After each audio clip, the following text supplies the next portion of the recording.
இந்த 41 பேர் இறந்து போனாங்கல்ல, அதுக்கு கொஞ்சமும் கவலைப்படல விஜய் கும்பல். தங்களை தற்காத்துக் கொள்வதற்காக சட்ட ரீதியான நடவடிக்கையில ஈடுபட்டு இருக்காங்க ஒரு பக்கம். இன்னொரு பக்கம் தங்களை காப்பாற்றுவது யாரா இருக்க முடியும்? ஒன்றிய அரசா தான் இருக்க முடியும். நேற்றே ஒருத்தர் பேசுறாரு, RSS காரரு, RSS சொம்படிக்கிற ஒருத்தர் பேசுறாரு, விஜய்க்கு ஒரே ஆப்ஷன் தாங்க, வேற ஆப்ஷனே கிடையாது. விஜய் பாஜகவை நோக்கி வந்தாதான் விஜய் காப்பாற்றப்படுவார்.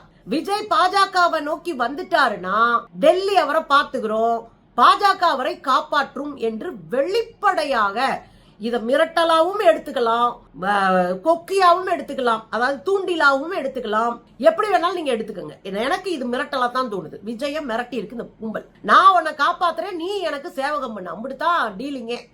இந்த ரொட்டி கடை டீலிங் மாதிரி முடிச்சு விட்டுருக்காங்க.